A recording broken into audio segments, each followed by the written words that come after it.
Ladies and gentlemen, this is very, very important in our country. We have tremendous pressures. We have large families. We have fathers, mothers, uncles, aunts, nephews, nieces, their fathers, mothers, etc. We have pressures from them.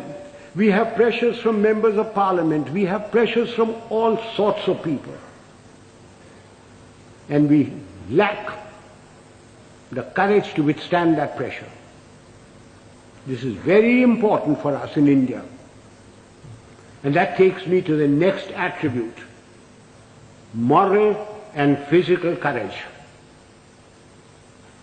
I do not know which is more important, moral courage or physical courage. Were I talking to a lot of soldiers, I would lay emphasis on physical courage. But since I'm only talking to a handful of soldiers, and mostly civilians, I will lay emphasis on moral courage.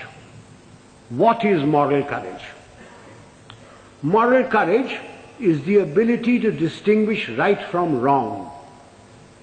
And having distinguished that, you must have the courage to stand up and say your piece, irrespective of what your superior thinks, irrespective of your colleagues, irrespective of your subordinates. You must have the courage to say so. A yes man is a horrible man. He must be shunned. He is a disgrace. He may rise very high. He may become a minister. He may become a field marshal. But he will never, never become a leader. He will be used by his superiors. He will be disliked by his colleagues, and his subordinates have no respect for them. Moral courage is essential. Now, since you wanted to know some examples of moral courage from my past, I will give you a little story. In 1970, when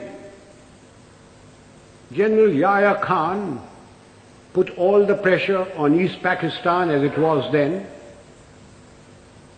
and refugees started coming to India, there was a cabinet meeting. I remember the date very well, 28th of April. I was summoned.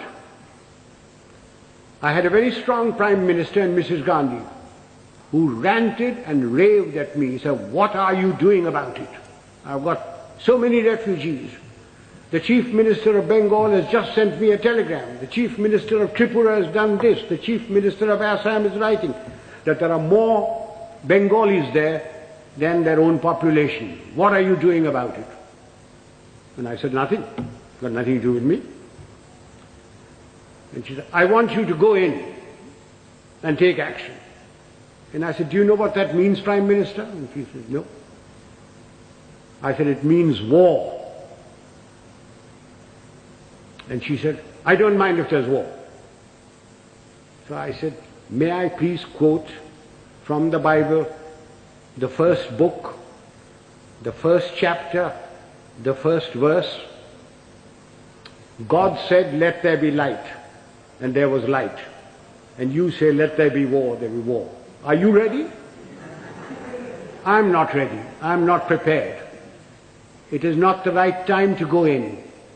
The monsoon will break very shortly, and the whole of East Pakistan will be a swamp. I will not be able to operate. The Air Force will not be able to operate. April is a month when we glean the harvest.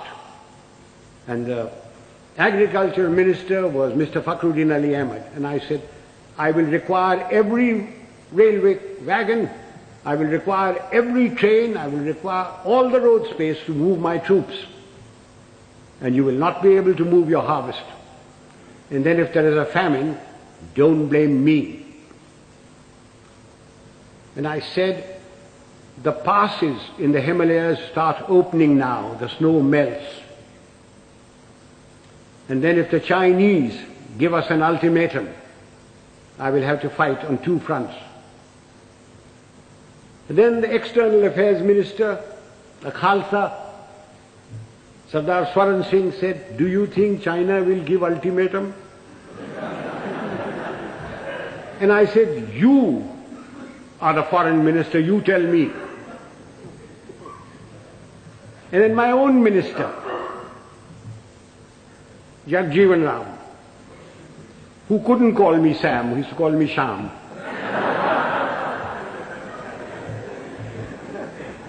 He said, Sham, maan jao na. I said, you can manne ki baat hai? I'm telling you what the facts are. And I said, if you want me to do this, Prime Minister, I guarantee you 100% defeat. Now, Prime Minister, give me your orders. And there was dead silence. And she turned round and said, the cabinet will meet at 4 o'clock. This happened at 10:30 in the morning. So, as the cabinet ministers walked out, I being the junior most man there, was the last to go, she said, Chief, will you stay behind? So I shut the door and I said, Prime Minister, before you speak, do you wish me to send in my resignation on grounds of health, mental or physical? I said, oh, sit down. He said, everything you told me correct? I said, it's my job to fight. It's my job to tell you. If your father in 1962 had me as his commander-in-chief, the country would not have been disgraced. The army would not have been beaten. But the army chief did not have moral courage of turning around and telling him he wasn't ready. So she said, all right, you know what I want? And I said, yes, I know what you want.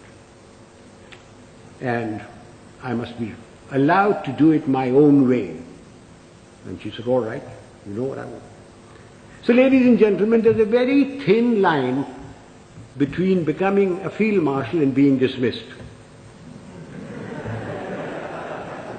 I just gave you an illustration of moral courage. Of course, I didn't worry very much because my wife had money. If I'd gone, she would have looked after. She would have looked after me. So much for moral courage. Now I come to physical courage. Fear is a natural phenomenon like hunger and sex. Anyone who says he is not frightened is a liar, except perhaps the Gorkha. Everyone is frightened. It is one thing to be frightened and quite another to show fear. It's when your knees are knocking and your teeth are chattering and you're about to make your own geography. That's when the real leader comes out.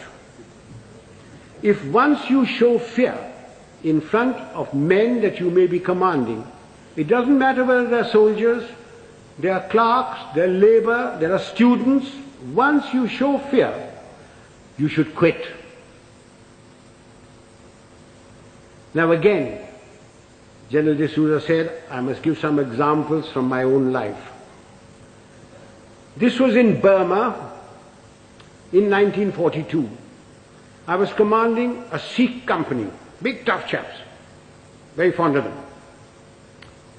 I had a man called Sohan Singh, big man, stood about 6'4".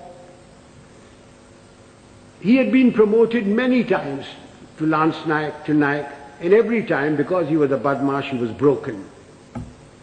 We'd had lots of casualties and we had to make promotions. So we had a promotion conference with the commanding officer, and Sohan Singh's name came up, and I said, no use making him, he'll be broken tomorrow. So he was passed over. The conference finished, names were published. I came back to my Basha, where my company was in the jungle, and I found my senior Subedar Balwant Singh terribly worried. And he said, Saab, Sohan Singh ko kaid kar diya. I said, क्यों क्या हुआ? उसने बोला कि आज आपको साहब गोली मारेगा. I said, oh, अच्छा, पेशी होगा. So a stool was put in, a table was put there, and Son Singh was marched up in front of me. Son Singh was at that time a light machine gunner, and light machine gunners carried pistols, and his pistol was taken away from him. So he was marched up in front of me. The usual charge was read out, and I said, Son Singh, क्या बात है? साहब गलती हो गया. So I said, तुमने बोला कि तू हमको गोली मारेगा. So I picked up the pistol, loaded it, walked up to him, handed the pistol to him. I said, तेरा दिल है मारने का, मारो. And he said, नहीं साहब गलती हो गया. So I gave him a tight slap. I said, case dismissed, जाओ भागो. I went off to the mess, had my dinner, came back, and everybody in the company was very worried. And the Subedar Sahab, Balwant Singh said, नहीं साहब आज रात आपको गोली मारेगा. So I shouted out, Son Singh किधर है? Son Singh came along. I said, Son Singh आज रात मेरा बादशाह पर तुम सेंट्री होगा, और कल सुबह 5 बजे 1 मग्गा चाह और 1 मग्गा गर्म पानी दाढ़ी बनाने के लिए. कोई शक? बेशक, भागो. And I went in there. I was woken up in the morning by Son Singh with a mug of tea and a mug of hot water, and he followed me like a lamb throughout the conflict. Now, ladies and gentlemen, if you think I wasn't frightened, you are mistaken. I was terrified. But if I hadn't done that, and put Son Singh in the clink or something like that, everybody would have said, देखा हमारा साहब डरता है. Just an example of this. How often during riots and all that, some young sergeant with nothing but a little stick in his hand has walked in and quelled everything by showing courage. So physical courage is essential to leadership. You needn't be foolhardy like I was. I was very young. I don't know whether I do it today. But physical courage is essential.